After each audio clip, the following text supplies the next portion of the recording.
up? This is Callie from Cloudkill here with Lil Hotspot, you know what it is. You out here at the iKon store. We out here with Xavier Wulf. Wolf's out here. What's up, Wolf? Oh, I'll be right back. All right. You know what it is. That's what's up. All right, bro. Well, we're out here. You're out here. So where do you come from? I was born in Louisiana. I'm from the South originally, but then moved to Indianapolis. Grew up in Indianapolis for a while, then moved to LA like 3.5 years ago or so. So you've been a residential out here for a little while then? Yeah, I think I just hit like right past my 3-year mark, you know. Right on. So you've been making it out here. Were you struggling when you first got here? Yeah, I mean, I'm gonna be 100. Like, I came out here, lived with someone for like 2 months, and then got a production studio in Hollywood. Was living out the studio. Like, a bunch of artists were like living out their studios too at the time, like Egolf, and like a bunch of other like underground up and coming people. You know what I mean? A bunch of dubstep producers. I was actually like doing more production work at the time, and then I ended up staying in RVs, cars, moved into different studios, and then eventually got into throwing parties, and like met up with like some younger cats who did like the dark rap shit. And, like, I had been listening to a lot, and I was like, this shit's hard, low key. And I made one track before that, just fucking around my homie's garage, and then they just fucked with it so heavy. They like talked me in to keep making music, and then eventually I started throwing those kind of parties, and then me and Eddie Baker linked up throwing parties. So that's right on. That was kind of like my beginning experience of LA coming into the rap scene. That's good. That's a good link. That's good that you started like that and stuff like that. So I actually come from the metal scene previously. I was just wondering, with the dark rap stuff and things like that, were you ever a fan of metal, and like how has that influenced? Has it influenced you at all with what you're doing now? When I was probably age 12 to 17-ish, I was constantly going to like underground metal shows, a lot of Christian metal shows, just because in Indianapolis, there's the Bible Belt, there's a lot of Christian facilities that let people throw shows, a lot of punk shows, a lot of underground garage shows, a lot of like bands like Gwen Stacy and like Hatebreed, and like, you guys are talking about Zayo. Shout out to them. Yeah, even as far as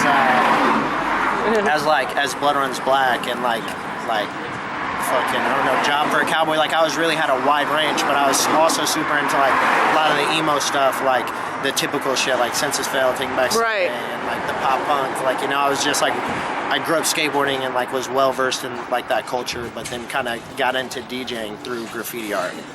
Nice. And that's what got me into production initially. Nice. Right on. So you started out producing, and then you decided, hey, I'm living the artist life. I might as well, you know, pick up on the game, start doing my stuff. And your friends encouraged you through it, which is great to have that support, you know.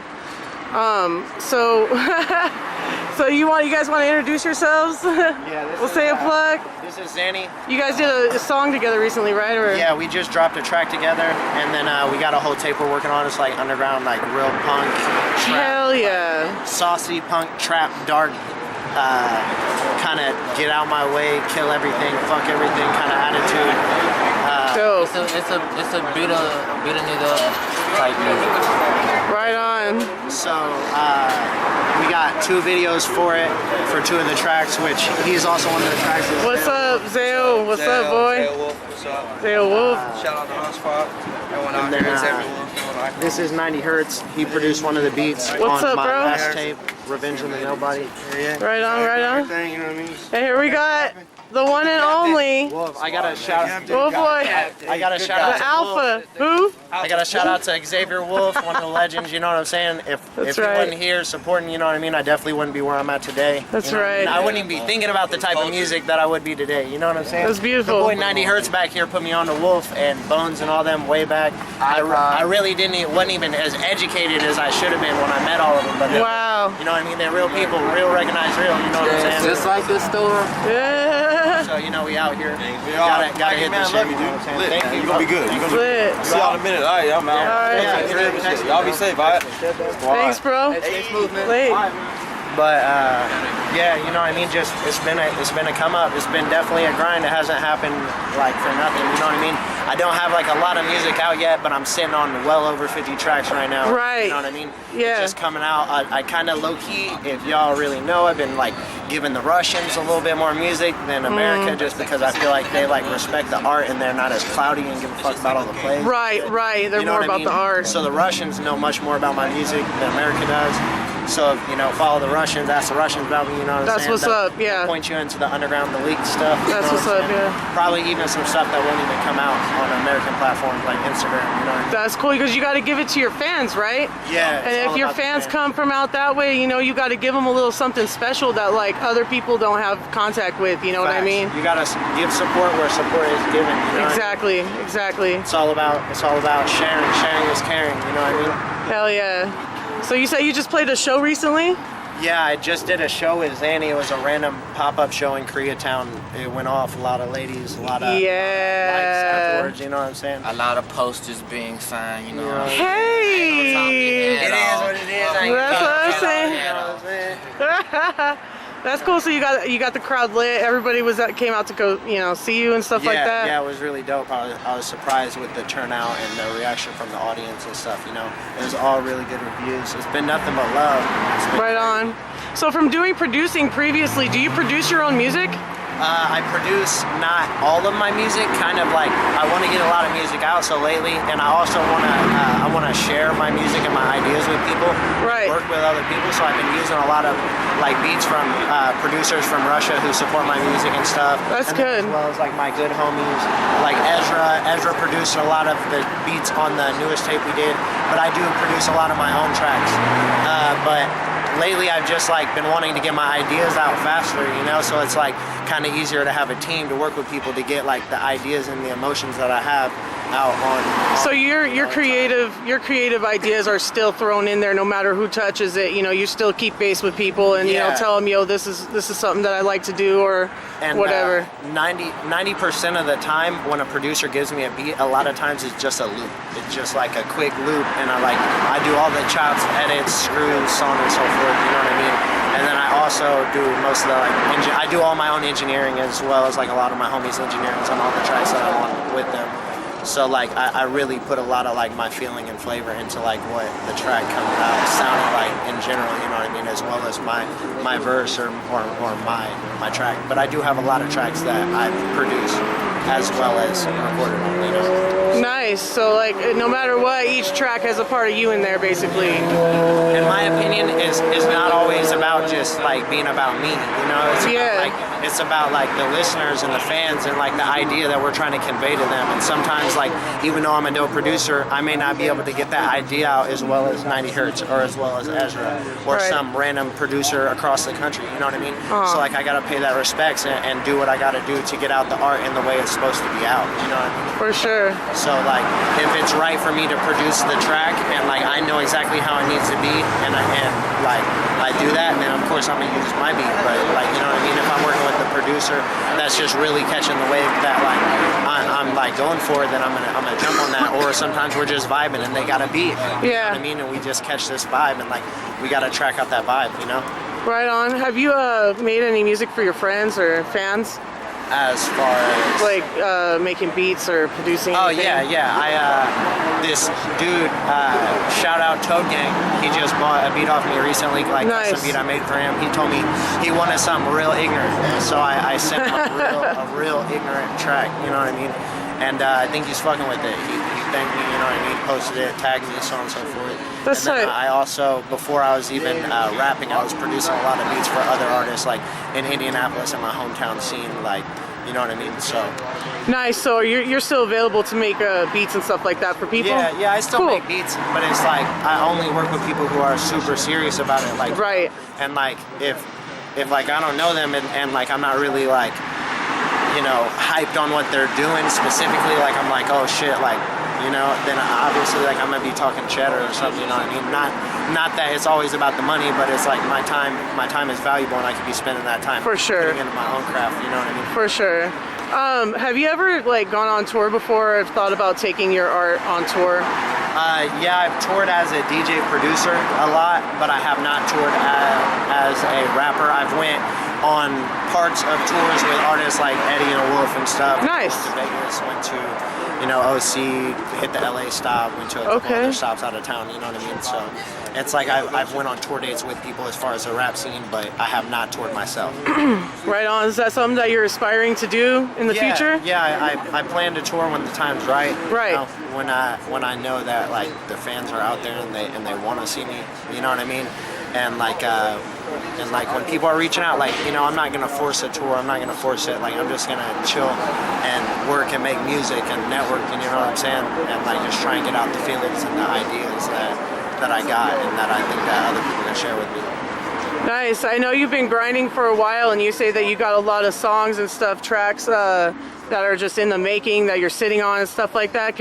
Can you explain, like, do you think your sound has evolved at all since, like, I think my sound, as well as pretty much everyone else's sound, is constantly evolving. Right. Have ups and downs, like some stuff just hits at the right time, and some stuff is ahead of the time, and some stuff just doesn't really convey the emotion as well as they could have, and as well as myself. So I think that we're constantly evolving as artists, and if you stop evolving, then you stop being an artist. Exactly. Well, that's awesome. Can you touch a little more based on the culture, like what brought you down to LA, and then like... Initially, I was a touring DJ and came out when I was younger. I was probably like 16 or 17 years old. Drove out to Northern California on a tour and played at a nudist facility, the Lupin Lodge, and then stopped in LA on the way back to check it out. And I like went to Venice Beach and just saw, I saw the culture and like what I could have been a part of growing up and like what I missed out on, And I just like had this like really deep feeling in my gut that I'm like I'm missing out on like what else is out there. There's so much out here that I didn't even know existed, and that people like that were out here. And I was like, I felt like I could relate more than I had in the past, And then I made another trip out here on a more like an art graffiti experience, and just really got a taste of the city. I just got dropped off by myself and just skated around the city with like posters and paint and stuff, and like just skated spots and like just some slap art and stuff. Yeah, met a lot of people, did some posters, did some like really dope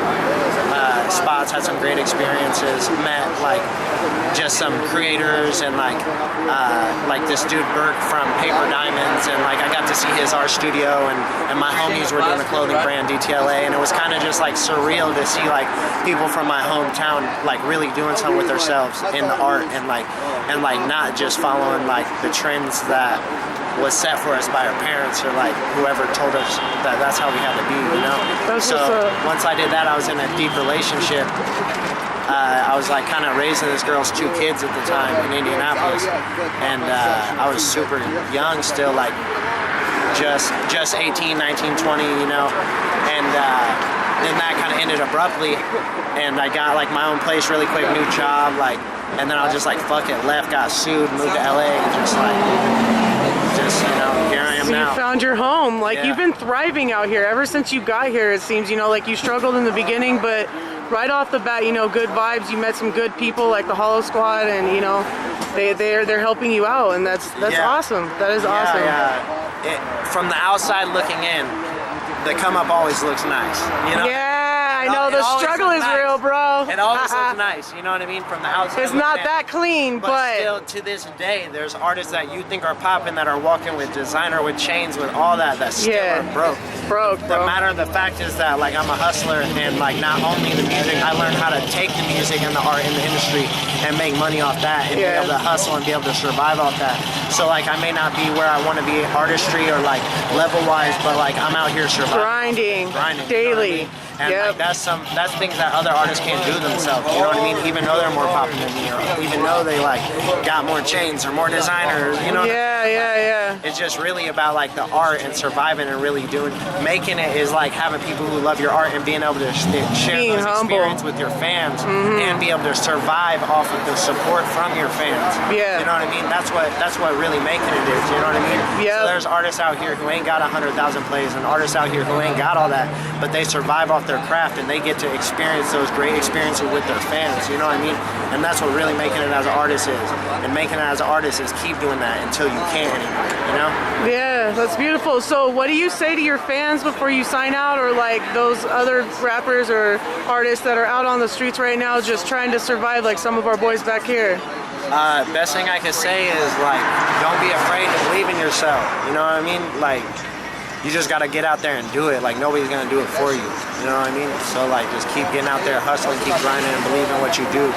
And there are rules to some shit, you know what I mean? There are respects, but at the same time, some rules are made to be broken if you know how to break them in the right way without disrespecting people or doing it in a cool way. Like, same thing with, like, if I want to talk about it in a music term, like Blueface, like I'm not really into his music. I'm not really, like, that's not shit I bump, but I respect what he's doing because he's one of the only motherfuckers out here who ain't gotta be on beat. You know what I mean? He can just rap what he feels over a beat, and people are vibing with it. He gives no fucks and has that confidence, and people respect that. You know what I mean? And that's the advice I can give out to the artists. That's awesome. So where can people find your music? Spotify, iTunes, SoundCloud. Things normally drop on SoundCloud and then follow up on Spotify, so on and so forth. You can find me on a bunch of different blogs, YouTube, you know what I mean? Hit me up if you ever want to check out any unreleased shit. Like, I'm more than happy to send some clips or something like that, some samples. And then, you know, keep an eye out for the next mixtape with Zanny. That's right. We don't got a name for it just yet, but we got 5 tracks down. We're about to lock in the intros, interludes, some shit like that. Finish the album art. We got 2 videos done for it. We got features from Xavier Wulf, Julian Dova from Xanarchy. Nice. Yeah, beats from Ezra, beats from this Russian producer. So, you know, like, shit's gonna be going. That's what's up. That's what's up, man. Thank you so much for the interview. Thank you for taking time out to talk with Cloudkill, and we're glad to talk to you and further this journey, dude. Thank you. Keep striving. Shout out Cloudkill, Lil Hotspot. You know what it is. We out here in the streets, Melrose. That's right. It is what it is. That's right. You can't talk your head off. You know? Later. Yeah. Gang in this bitch with the blade. Choppers that aimed at your face. Fuck up, you might catch a fade. These demons, they want it that way. I summon the gold off the Molly. These rituals based in my party. The energy's into my body. Can't fuck with my gang, man, we slimy. Bring you out with an info.